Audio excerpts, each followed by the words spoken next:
Magsasagawa ng investigasyon ng pamahalang lungsod ng Ilagan, Isabela sa isang investment scheme na umunoy kinabibilangan ng isang school head.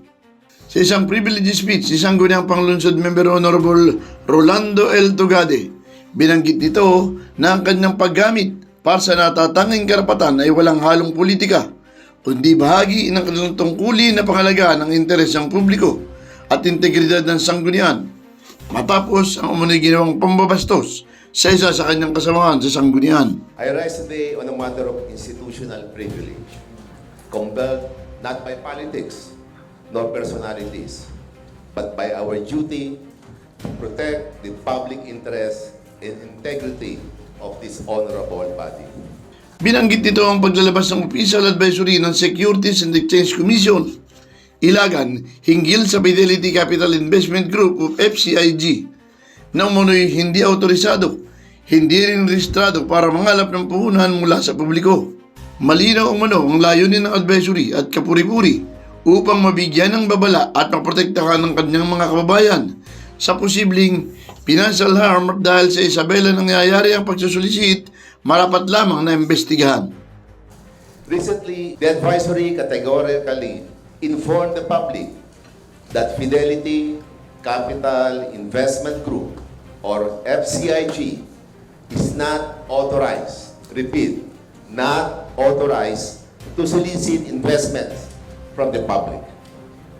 The intent of sharing that advisory was clear and commendable: to warn and protect our constituents from possible financial harm, since the solicitation of investments is happening in our midst, right here in the city of Ilagan, and needs to be investigated in aid of legislation to protect the public and our constituents. Kasamang iniuugnay sa Fidelity Capital Investment Group ang isang Joby Alicaycay, head ng public school sa Ilagan, na magsulisit ng investment at mamahiya ng kanyang kasamahan at sa city government sa halip na dalahin ang concern sa proper forum.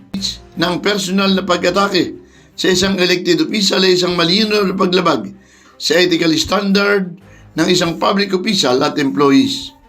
Ms. Joby Alicaycay, a public school head teacher, and alleged involved in the solicitation of investments for FCIG, resorted to personality vilifying our colleagues and maligning the city government instead of directing her concerns to the proper forum or agencies, in this case, the Securities and Exchange Commission.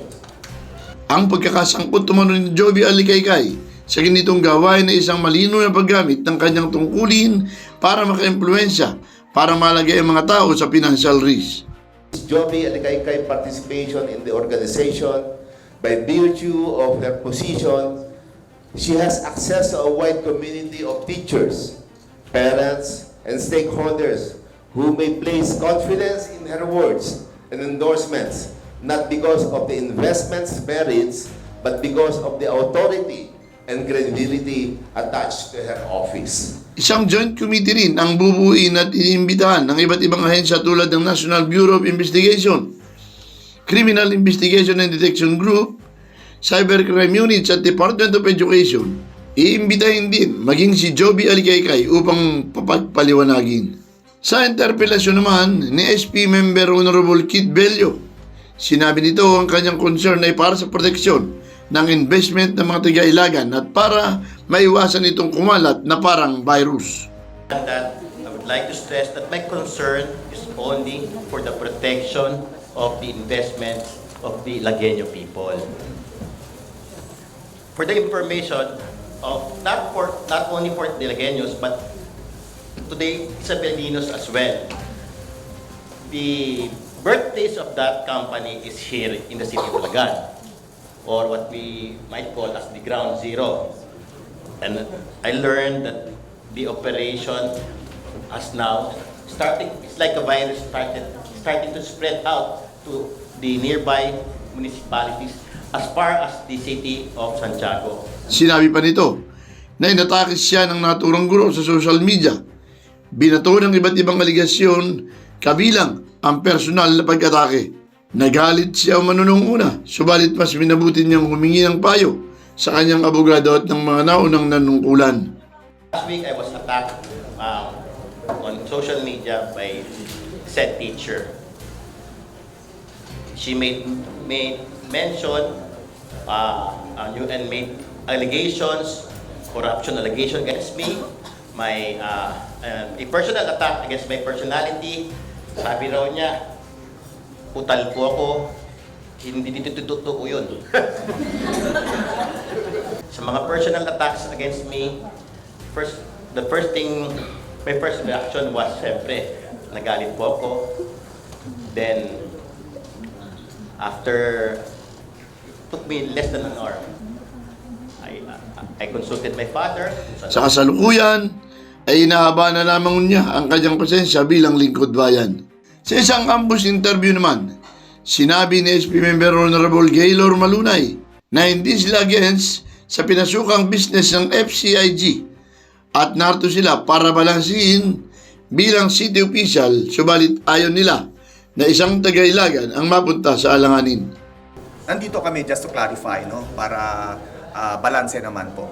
Kami naman as one of our major role as your city official, the city of Ilagan, is to protect and serve the Ilagueño people. But then sa mga ganitong nangyayari, we do not allow na isang Ilagueño ang mapupunta sa alanganin. So just to clarify, no, the issue.